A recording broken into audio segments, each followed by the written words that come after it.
I am here, and I'm going to tell you a little bit about this Lightning Tendrils of Eccentricity Elementalist build that I've been playing lately. I've mostly been doing simulacrums with this, farmed 10 or so voices jewels over the last day, sold those, made a bunch of upgrades, and so this is what I would say is probably final version of the build. You could push it further, but I just don't see any need, considering the its stupid amount of investment that would be required for that kind of thing. So let's just talk a little bit about Lightning Tendrils of Eccentricity. So this is the transfigured version of Lightning Tendrils, and this one makes it so that instead of having a stronger pulse on every third pulse, it's on every fifth pulse. Except this one has, as you can see the bottom line there, it's 500% more damage with hits on ailments on stronger pulses. And that the stronger pulses have increased AoE. So, because we have guaranteed crits here, we are going to be running the Maralene's Fallacy for that massive crit multi and for the Cull. And so, I am playing the CI version. There is a low life version that some other people are playing. I chose not to go that route though, because there is a Flame Flesh combo that they're pretty much using across the board. Not sure if it's mandatory or not, but the combo is over a mirror at the moment. So, to me, that is just not worth the ridiculous investment purely to get 30% more spell damage. It's just not necessary. The build already has plenty of damage as it is. One other thing though, just to note quickly about that, is because I'm playing CI, like the low life ones, obviously they're reserving their life, and I can't do that. So I have to fit every single aura on my mana pool. And so as you can see, I don't have a whole lot of mana at the moment. But I have found a workaround for that, which is using this Praxis ring, but I'll just go over that in a quick sec. So one other thing you might see here is we're using the taming. The taming is for a couple of reasons. Firstly, we're taking this flask, Stormblood, so it's all damage from crits, can apply cold ailments. That's very good. So now you just have perma chill. And I don't know, I wouldn't say perma freeze, but you freeze reliably while this flask is up during mapping. And then we're also taking the Shaper of Flames node for the Elementalist Ascendancy, so that's all ignite. So we have at least 3 ailments applied to enemies at all times, so the taming is worth using here. And so back to this Praxis. So I was trying to figure out for a very long while about how to fix the mana problem, right? So I tried using a bunch of mana cost efficiency nodes on the tree, specking a bunch of different things, anointing different things, testing different impossible escapes. And ultimately, it was just using too many passive points. At some point, it ended up taking, I think, around 10 passive points just to be able to fit enough mana cost efficiency into the build and reservation as well to be able to cast without having without constantly running out of mana. But even then, once you're at full headhunter buffs and you have a bunch of soul eater stacks and stuff, you do just insta run out of mana. And so that's why I took the Praxis here. So it's the -9 total cost of skills, which applies across the board. It's not just to non-channeling. That also applies to channeling skills, which do generally have a lower mana cost. Upfront cost, but it's channeling, so it's consistent cost over time. And so, yeah, I got a decently well-rolled one. If you're going to do this, I would strongly suggest you need to get a very well-rolled one. At least it needs to have -8 to cost of mana, to mana cost of skill, sorry. And then I also found this one with a perfect mana cost efficiency implicit and a well-rolled on the actual ring itself. And then just catalyst that up using tainted catalysts. You don't need 20%. You could get away with 15%. It's not that huge of a deal. One other thing to note real quick about this taming ring, because I'm taking this taming ring, I'm not using the Rolling Tempest keystone, which is generally a big damage increase. I think it's around 10 to 15%, maybe a bit more. But because we're applying multiple elemental ailments, we wouldn't be able to do that if we had the Rolling Tempest thing, which would mean we can only deal lightning damage. So any non-lightning damage would not work. Okay, so let's take a quick look at the golem setup here, so obviously playing Elementalist, so I have golems. I just have the stone, lightning, and flame golem, and then I am also using a stone golem of safeguarding.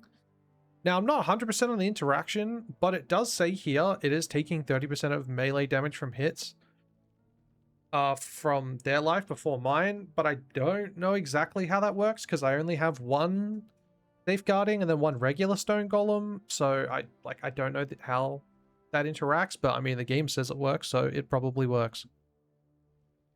Okay, let's just take a quick look at the auras. So here I am running Wrath with Zealotry, Herald of Ash, Arctic Armor, and Mana Infused Staff.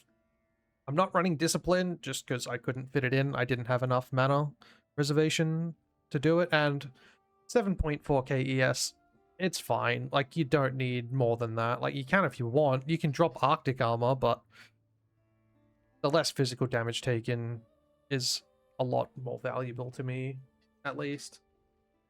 Mana Infused Staff is a new addition to this build, and it's the reason I'm playing Staff.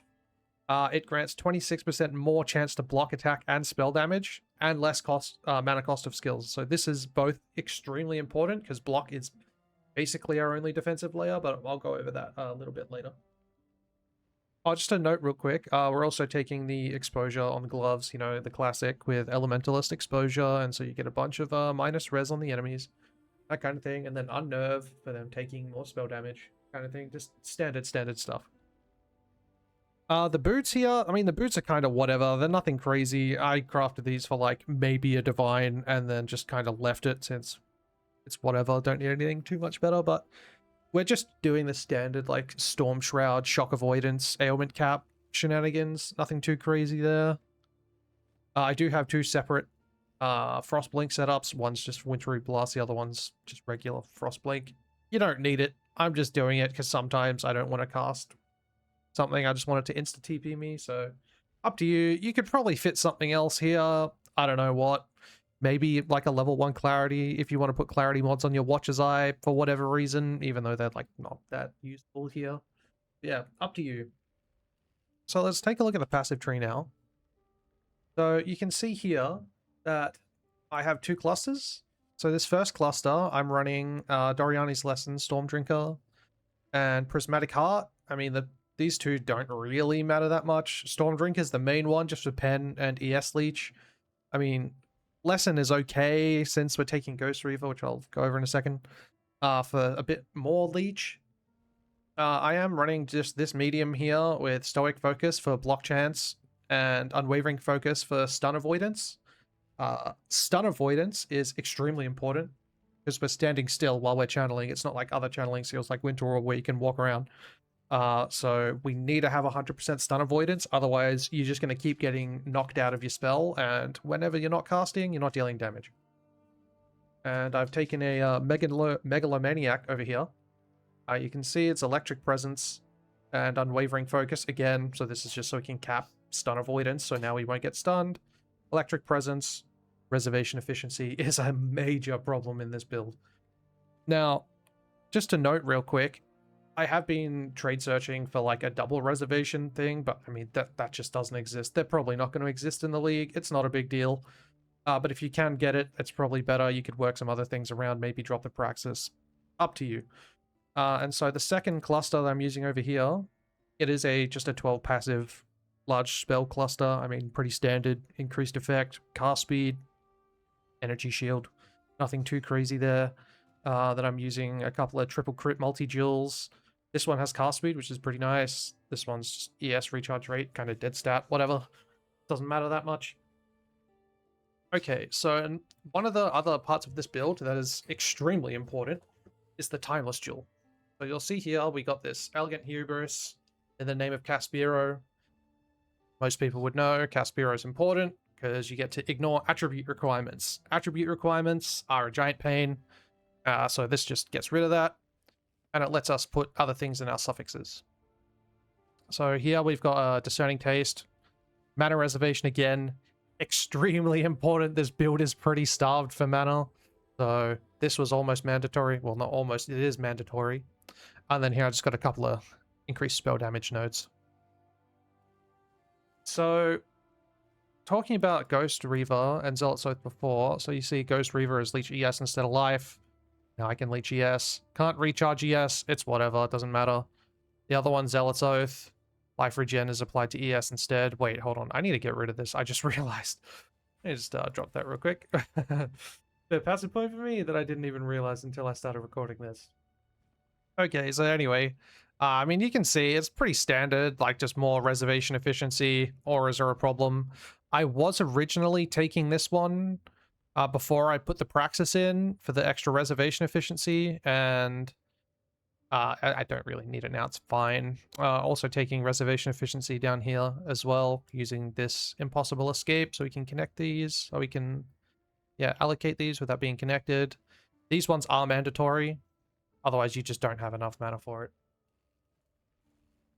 Alright, so let's take a quick look at the ascendancy points that I've spec'd here. So obviously, Golems, standard for scaling in Elementalist. Shaper of Flames, like I mentioned earlier, it's for the taming, so hits always ignite. We need the ailments, and then we've also got the physical damage converted to fire. Just more tankiness.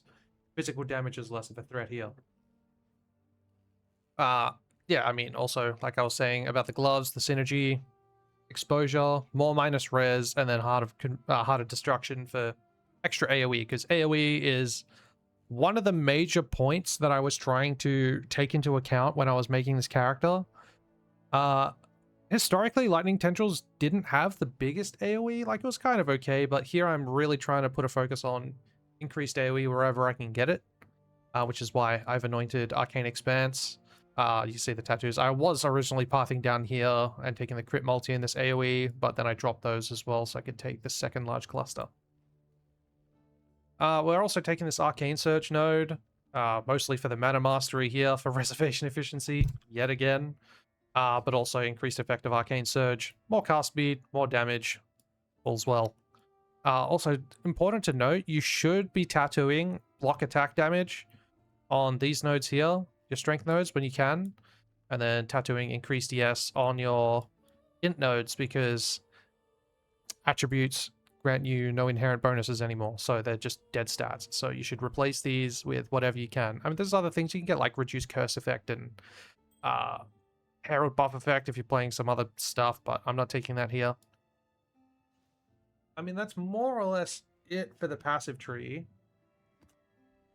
So, oh, actually, no, before that, you should look here. We've got the increased defenses here, and then also another increased defenses here.